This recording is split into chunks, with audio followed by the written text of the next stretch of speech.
I muted myself. I'm sorry about that. Rabbi Blum. Yes.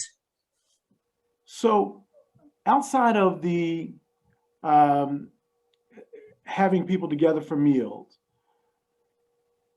how can the town leaders help in the effort of really making Robbinsville more inclusive, less and more anti-racist town? So I know that as the faith leaders of Robbinsville, we've been talking a lot about what can we do to help make our voice heard and help bring people to the table.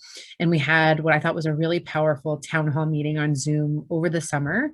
So after the town had gotten together down in town center in the wake of George Floyd's murder, we brought together the mayors in our local towns. So Mayor Marinoff was there, Mayor Freed was there, Mayor of Hamilton was there as well, and we started asking lots of questions and trying to get a sense of where our leaders were at and helping them to understand what the residents of their towns were thinking about.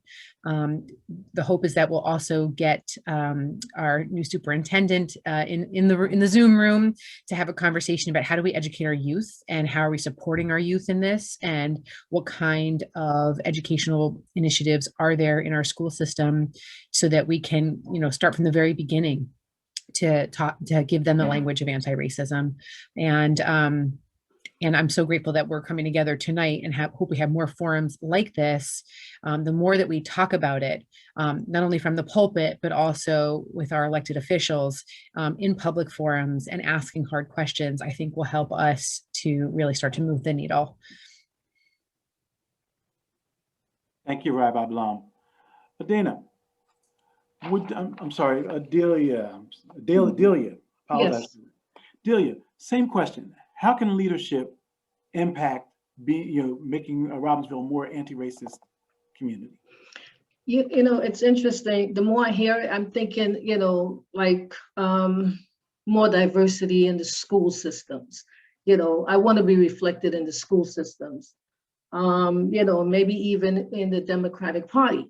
I'm thinking to myself, when I see COVID, what have we done as a community to even acknowledge all the loss within the community? I'm sure each one of us somehow knows someone that lost their lives to COVID.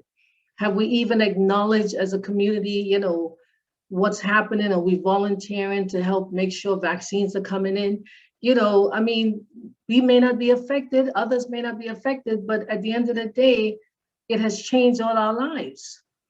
The interesting is my community, which I have to admit, Karan would say, we are so close knit in helping each other that if we didn't know who lived where, you wouldn't know what race it is. We're on WhatsApp. And it's so interesting that every week, not even every week, every day we're on it. Did you guys get gas? Who's doing this? Who's doing the snow? Literally, we take care of each other as if it's a family. So we go to each other's homes. We're just not waving as neighbors. We literally entertain in each other's home. It's different. So we acknowledge, because we've made a conscious decision that race is not going to be a hindrance to us. We're not going to say, well, you're Indian or you're Black and so forth. We're human beings. When our children are suffering in school, it's reflected, because our kids communicate with each other. My grandchildren went to Sharon School, and the interesting thing is each time I would go pick them up, I would have to stand to the door and wait and acknowledge who I am, yet you don't mind taking all the donations every time, just write a check. I write a check to the school and, but yet when I go there, and then unfortunately, this is my experience, someone Caucasian just buzzes and they just let them in, and I have to justify who I am. I'm the grandmother. But the thing is, the kids have gone from first grade, actually not first grade, from kindergarten all the way to fourth, and now they're at Ponce Middle School. So we want to see these changes. And even within Sharon School, what do the teachers look like? Why have we not shown diversity even among that? So I want to see us literally work together and just acknowledge who has been sick and what's happening, not just say, oh yeah, we know these things are happening, and sure we can all, go out to eat and so forth, have a parade, but see who we are. Come on into the community. I don't even know some of my leaders in the community. Delia, I'm going to say in the tradition of the African-American community, you just said a word. You were preaching there for a second. That was a lot of good information wrapped up in there. Aditya, talk to me real quick. How can our leadership help us to make us a more inclusive community? Well, when you're a leader, when you're a leader, people will follow you. That's what leaders do. So when you show good, when you show like good morals, and when you're a role model, like a good role model, others will follow. So I guess what I'm trying to say in the sense is that when you're in a community and the leader is doing good things, then basically the community will be doing the same things, which are the good things. That was a mic drop from a high school student. I like that. Mhm. Karen, we're going to give you the last word on this. Yes, as my neighbor did pointed out, right, there has to be more representation. We don't see a lot of diversity in our township administration, or even in our township police department, or right, any department, right? I'm just simply surprised that no other person of color is interested to join the police department, or even jump on board, or even volunteer, right? There are various positions on the administration, like volunteer positions. It might be like some economic forum, or zoning, or I don't know, all those departments there. But we need to see more diversity there, right? So as leaders in the community, whether it's the political leaders, or anybody representing from the police department, they have to make sure that they bring in some diversity. There is some kind of training, like Aman pointed out earlier, that has to be. It's not like one time, right? It is an ongoing. It's like you pointed out, it has to be a movement. It should not stop, because it's not, like you said, it's not like a linear improvement, right? It's like we're still going back in time, but some of those incidences they don't simply stop, or don't seem to be decreasing. What that indicates is that there's not enough training in schools, and even for a high school. I mean, I always talk about the school system, right? We got to make sure that there's enough like training courses for high school kids, and what it means to be inclusive, what it means to stand up against discrimination in any shape or form. So I think we should the leaders should think about these initiatives in our towns and schools. Karen, thank you so much. This has been an incredible panel, and we're not done. And that was just my questions to them. Now we're going to open it up, because I know that some people have been putting some questions into the chat. I believe that Melissa, am I correct on that, Caroline, that Melissa is going to read those questions for us? Yes, you are. Okay. And so we will answer the questions, either myself or one of the panelists will answer the question. If your question is for a specific panelist, please gear it that way in your request in your chat. All right. So Melissa, do we have any questions thus far? Yes, we have a few questions. So there's been a few questions about symbols throughout town. They want to ask the panel, are there any symbols in town that inhibit inclusivity that you've seen? Either in businesses or really anywhere. Excellent, thank you. Which one of the panelists would like to take that? I'm not going to assign it. I'm going to allow you to self-select. You're going to make me call on somebody. I'll take that. I'm going to say that. So just kind of like a personal pet peeve for myself is that I do think that symbols are important. But I think that we need to make sure that that's not the only thing that we're looking at, because a lot of times we get too centered on symbols and making sure like this racist symbol is removed. But removing that racist symbol is kind of step one of like this 10-step process, and we need to realize that victory is just one step along the process. And I think we need to look at a lot of the broader things. And like Karen said, he brought up three great points. He talked about representation in government, representation in schools, and representation in police. And I think that those are the things that we need to focus on and move forward with. And then also, it's not just representation, but training.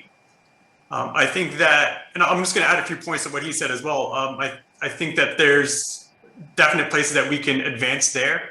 I do think with the police department, the state in general is moving forward and in a great direction. They have something called the CLEAR Institute, which provides cultural awareness trainings, hopefully for all law enforcement officers in the state of New Jersey. And I'm really looking forward to seeing that come out so that people can have be readily accessible trainings to all law enforcement officers.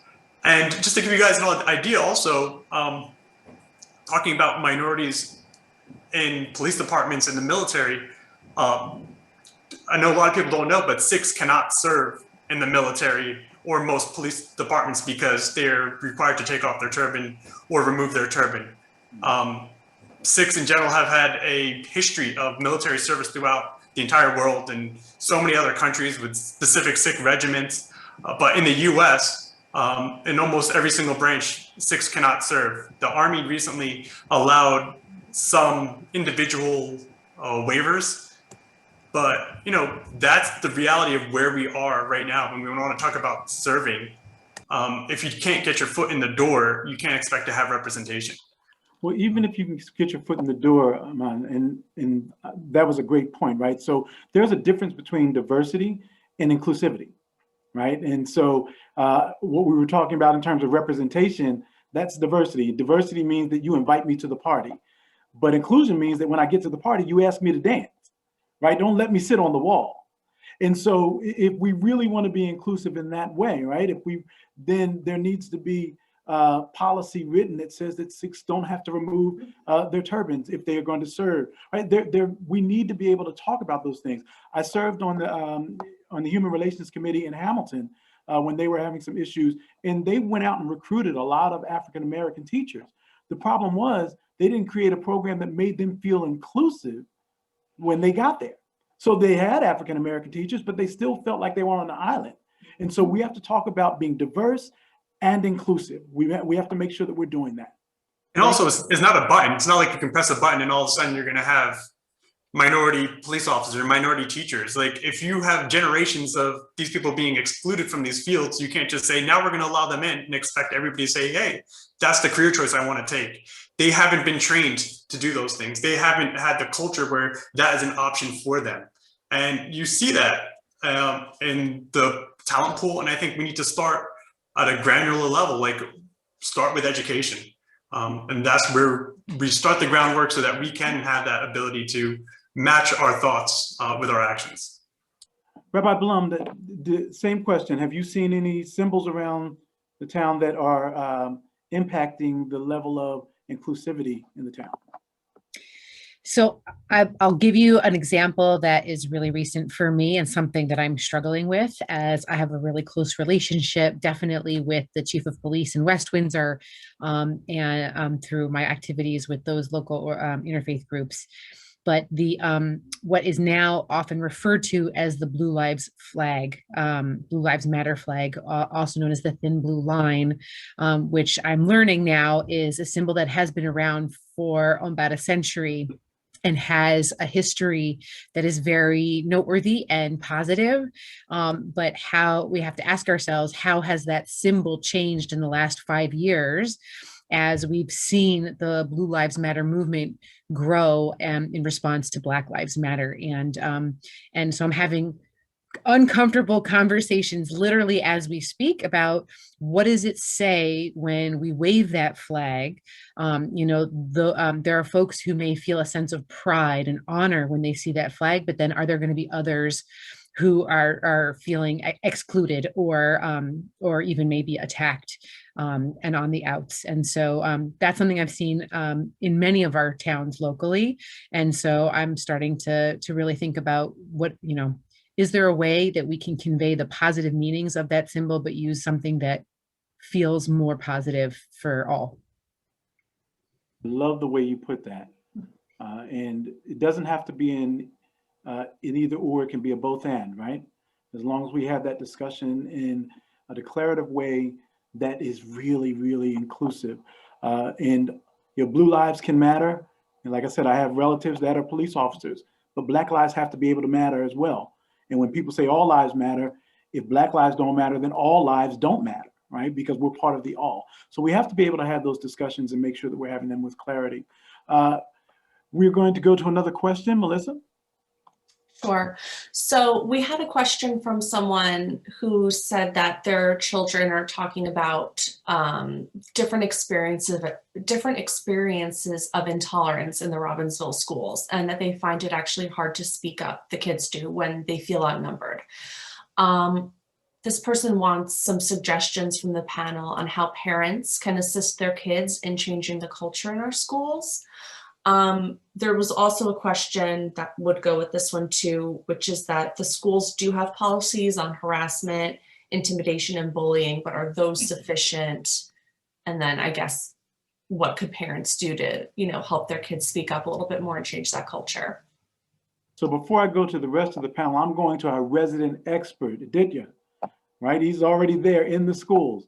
Talk to us about how, one, if you've seen uncomfortable situations in your school, and you don't have to name them, but if you've seen them, and how you think we can approach this to make it less tense in the school where you've seen it happen.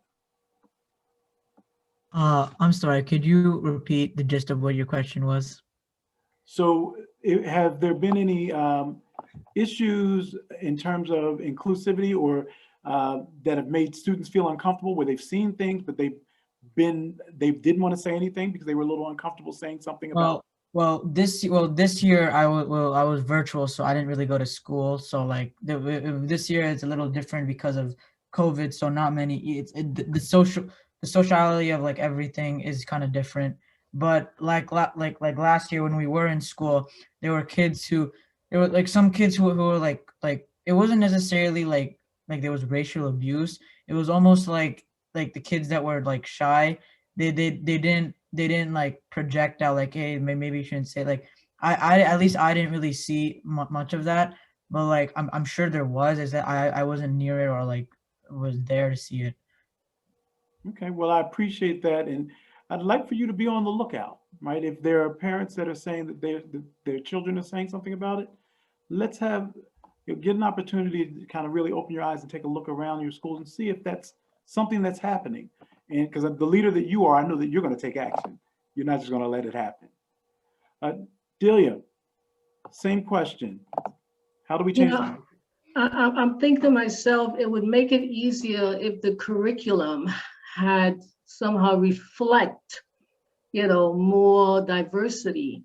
That way, you see yourself, you can relate to it, you can, it actually sort of makes the job easier for parents, because the parents themselves don't really know how to even, it's an uncomfortable conversation for them, and sometimes I hear with my grandchildren, one of the kids, even in the neighborhood, she was getting her hair done, and they said, oh, your hair's ugly, and she says, Grandma, why did she say that? And they don't know how to respond to African American. They don't know, so I don't fault the children. It's just that I said, your hair is beautiful. Explain to her why it's beautiful, but the thing is, I understand it. So I'm taking the time to educate them. So parents have to realize, guess what? We can do the work. When the kids come home and they say something, don't just act like it's not happening. It is happening. Address it. Yes. And that's the problem. And I tell my grandchildren, I said, it's okay. I said, there's nothing wrong. She just doesn't understand. Go ahead and educate them. Even, you'll hear schools say, my old job would be, cultural diversity and, sensitivity. These are words we just throw, what diversity and sensitivity, you just can't teach it. You have to understand what it is. How does someone feel? And then you'll know how to relate to them. And a lot of times, someone just say, okay, I'm teaching this, I'm teaching diversity, I'm teaching sensitivity, multicultural. These are words we throw, so if the parents are uncomfortable, the kids can't relate to it. the kids are wondering, why am I being targeted? Why is this being said? Am I smart enough? They think, oh yeah, this race is not smart enough. Indians are smart. It's just, the kids have to understand it's just one. And I think if the curriculum reflects it, then you have something to work with. And then the teachers have something to work with, and then the parents will make it. Yes, and so what I'm going to suggest is the Amistad Commission that was put on the books almost 20 years ago. Many of our districts still have not taken hold of the Amistad Commission's edict, which is to really make sure that cultural and Black history is taught in our schools. As a matter of fact, the only district that I know of that has done it policy-wise is the Cherry Hill School District, which actually just passed it, I think, last February. And so, and I might be wrong, but that's the only one that I'm positive that just passed it. So that from K to 12, there is Black history being taught in the schools as a requirement in the 11th and 12th grade for graduation, right? It's not just something they're talking about doing. They need to make sure that happens. So that's something that is an actual opportunity there in Robbinsville to talk with your superintendent about in your school district to make sure that that is part of the curriculum. Let's have that discussion, right?